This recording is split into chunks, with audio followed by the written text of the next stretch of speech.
বন্ধুরা নমস্কার। আমি ডালিয়া মুখার্জি। আজকে আমি আপনাদের বেশ কিছু প্রয়োজনীয় টোটকার কথা বলবো, যে টোটকাগুলি আপনারা সরস্বতী পুজোর দিন করলে ভীষণভাবে ফল পাবেন। এখন বলবো সরস্বতী পুজো কোন সময়। মাঘ মাসের শুক্লপক্ষের পঞ্চমী তিথিতে সরস্বতী পুজো হয়ে থাকে। এবছরও অন্যথা হয়নি। বাংলার 20শে মাঘ 1431, ইংরেজি 3রা ফেব্রুয়ারি 2025 সোমবার সরস্বতী পুজো অনুষ্ঠিত হতে চলেছে। বন্ধুরা এখন বলবো এই সরস্বতী পুজোর দিন কোন কোন টোটকাগুলি করলে ভীষণভাবে ফল পাওয়া যায়।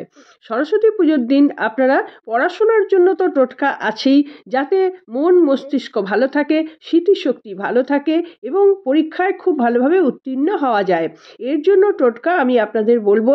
তাছাড়াও বলবো দাম্পত্য কলহ যেন মিটে যায়, তার জন্য টোটকা আছে। এবং এছাড়াও আছে অর্থ সংক্রান্ত কিছু টোটকা আছে, যেগুলো করলে অর্থকরীর অবস্থা উন্নতি হয়। বন্ধুরা এবার একে একে শুনে নিন কোন কোন কাজগুলো করলে আপনারা কি কি লাভ করতে পারবেন। তার আগে আরেকটা কথা জেনে নিন, অনেকেই ভাবেন যে সরস্বতী ঠাকুর যারা শুধু লেখাপড়া করে তাদের জন্যই, কিন্তু বন্ধুরা তা নয়। সরস্বতী ঠাকুর হচ্ছেন সেই সব জিনিসের জন্য, ক্রিয়েটিভিটি আছে যেখানে, ক্রিয়েটিভিটি কথাটা বলতে হচ্ছে যে আমরা কোনো কলা কুশলী বুঝি, এটাই কিন্তু শুধু নয়। ক্রিয়েটিভিটি মানে সারা জীবনই মানুষকে বেঁচে থাকতে গেলে মানুষের সঙ্গে কথা বলতে হয়, বুদ্ধি খরচ করতে হয় এবং ঠিক মতন বুদ্ধি করে চালচলনও করতে হয়। পরিবারে থাকতে গেলে বুদ্ধি খাটিয়ে কাজ করতে হয়। এই বুদ্ধি আমাদের কে যোগাবেন? এই বুদ্ধি কিন্তু আমাদের দেবেন মা সরস্বতী, এবং সেই একই সঙ্গে যুক্ত আছেন মা লক্ষ্মী। তাহলে মা লক্ষ্মী এবং মা সরস্বতীর যদি আমাদের বুদ্ধি না দেন, তাহলে কিন্তু আমরা কোনো কাজেই এগোতে পারবো না। এটার সঙ্গে শুধু পড়াশোনার সম্পর্ক নয় বন্ধুরা, এটি হচ্ছে জীবনের শেষ দিন পর্যন্ত মানুষের বুদ্ধি লাগে বেঁচে থাকতে গেলে। বুদ্ধি এবং শক্তি, বিদ্যা, জ্ঞান সমস্ত কিছুর প্রয়োজনীয়তা আছে। সেই জন্য আমাদের প্রত্যেকের উচিত মা সরস্বতীকে আরাধনা করা এবং সেই সঙ্গে মা লক্ষ্মীকেও আরাধনা করা। বন্ধুরা এবার টোটকাগুলির কথা আমি আপনাদের জানাচ্ছি। প্রথম টোটকাটি বলবো, যারা সব কাজে সাফল্য পেতে চাইছেন তারা এই সরস্বতী পুজোর দিন কি করবেন, একটা সাদা রুমাল আগে থেকে বাড়িতে এনে রাখবেন, নতুন রুমাল, এবং একটুখানি কেশর জলে ভিজিয়ে রেখে দেবেন আগে থেকে। একটু ঘন ঘন করে, একটু বেশি করে কেশরটা দেবেন। এই কেশর মিশ্রিত জলটি দিয়ে ওই রুমালের ওপর আপনারা আপনাদের ইচ্ছের কথা লিখতে পারেন। আর যদি মনে করেন এটা অনেক বড় হয়ে যাচ্ছে, তাহলে আপনারা এই রুমালের মধ্যে শুধু ওং লিখুন। ওং ওং কথাটা আপনারা লিখে দিন। এইবার রুমালটি আপনারা সরস্বতী পুজোর দিন মা সরস্বতীর পায়ের কাছে রাখুন। যখন পুজো আচ্চা শেষ হয়ে যাবে, তখন আপনারা রুমালটা নিয়ে নেবেন। রুমালটা নিয়ে আপনি নিজের কাছে রাখবেন। যে কোনো ভালো জায়গায় যাচ্ছেন, কোনো প্রতিযোগিতামূলক কোনো কাজ হতে পারে, বা কোনো সওয়াল জবাবের কাজ হতে পারে, যে কোনো কাজ আপনারা যেখানে যাচ্ছেন সেখানে পকেটে করে নিয়ে যাবেন।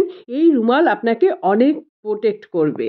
এবার বলবো, যারা পড়াশোনায় তেমন মন দিতে পারছেন না বা পড়াশোনার দিকে ইচ্ছেই করছে না, তারা কি করবেন, সরস্বতী পুজোর দিন একটা চন্দন কাঠ, ছোট দেখে কাঠ, আপনারা মা সরস্বতীকে নিবেদন করুন, তার পায়ের কাছে রেখে দিন। এবার পুজো আচ্চা শেষ হলে এই চন্দন কাঠটি নিয়ে আপনি প্রত্যেক দিন চন্দন কাঠটি ঘষে কপালে তিলক লাগাবেন। যারা গার্জিয়ান আছেন তারা ছেলে মেয়েদের লাগিয়ে দিতে পারেন। প্রত্যেক দিন করবেন এই কাজটি। এছাড়াও এই চন্দন কাঠটি আপনারা নিজেরা বালিশের তলায় নিয়ে শুতে পারেন। মানে স্টুডেন্টরা যারা পরীক্ষা দেবেন তারা বালিশের তলায় নিয়ে শোবেন চন্দন কাঠটি। আবার ওই কাঠটি দিয়েই দিনের বেলা ঘষে চন্দন পরবেন স্নান করে উঠে। এতে মস্তিষ্ক ঠান্ডা হবে, আর এতে মনে রাখার প্রবণতাটা অনেক বেড়ে যাবে, অনেক কিছু মনে থাকবে। আপনারা নিজেরা করলেই বুঝতে পারবেন। এবার বলবো হলুদ দিয়ে কিছু টোটকার কথা। বসন্ত পঞ্চমীতে এই টোটকাগুলি করলে পরীক্ষায়, পড়াশোনায় এবং ক্রিয়েটিভ কোনো কাজে মা সরস্বতীর সাহায্য পাওয়া যায়। হলুদ দিয়ে আপনারা কি করবেন, হলুদ পোশাক পরুন, আর হলুদ একটু গায়ে মাখুন, কাঁচা হলুদ গায়ে মাখুন, হলুদ পোশাক পরুন, হলুদ কলা আর হলুদ ফুল মা সরস্বতীকে দেবেন। যাদের একেবারেই পড়াশোনা খুব খারাপ, তারা নিজেরাই জানছেন যে আমি পড়াশোনায় খুব খারাপ, মনোযোগী নেই, তারা 108টা হলুদ ফুল সরস্বতী দেবীকে দিন এই পুজোর দিন। এবার বলবো দাম্পত্য কলহের কথা। দাম্পত্য কলহ যাদের সবসময় লেগে থাকছে, তারা এই সরস্বতী পুজোর দিন মা সরস্বতীর কাছে দুধ এবং তার মধ্যে হলুদ দিয়ে আপনারা নিবেদন করুন। এই দুধ হলুদ সরস্বতী পুজোর সময় পুরোটাই মায়ের কাছে থাকবে। এরপরে পুজো হয়ে গেলে এই দুধ হলুদ আপনারা নিজেদের গায়ে মুখে লাগিয়ে নিন, আর বাদবাকি প্রসাদ হিসেবে গ্রহণ করে নিন। এতে আপনাদের দাম্পত্য কলহের অনেক শান্তি ঘটবে। সেই সঙ্গে আপনারা মা সরস্বতীর মন্ত্র জপ করবেন। মন্ত্রটি হচ্ছে ওম সরস্বতী নমঃ। এই মন্ত্রটি জপ করতে পারেন। আবার আপনারা ওম এম সরস্বতী নমঃ এটিও জপ করতে পারেন। এম হচ্ছে বীজ মন্ত্র মা সরস্বতী। পড়াশোনায় যারা কমজোরি তারাও কিন্তু এই দুটি মন্ত্র জপ করতে পারেন। সরস্বতী পুজোর দিন আপনারা যদি একটি হলুদ গাঁদা ফুলের গাছ নিয়ে আসতে পারেন এবং সেই গাছটি বাড়িতে লাগাতে পারেন, তাহলে খুব ভালো হয়। এবার বলবো পরীক্ষার্থীদের জন্য, যারা পরীক্ষা দিতে চলেছেন তারা কি করবেন, একটি হলুদ কাগজ নিন। হলুদ কাগজ আর লাল কালির পেন, এই দুটি নিন। এবার হলুদ কাগজে যারা পড়ছেন, স্কুলে পড়ছেন বা কলেজে পড়ছেন, তারা তাদের স্কুলের নামটি সবার ওপরে লিখুন, বা কলেজে যদি পড়েন তাহলে কলেজের নামটি লিখুন। কোন কোন বিষয়ে পরীক্ষা দিতে চাইছেন সেই পরীক্ষার নামগুলি লিখুন, মানে সাবজেক্টগুলির নাম লিখুন।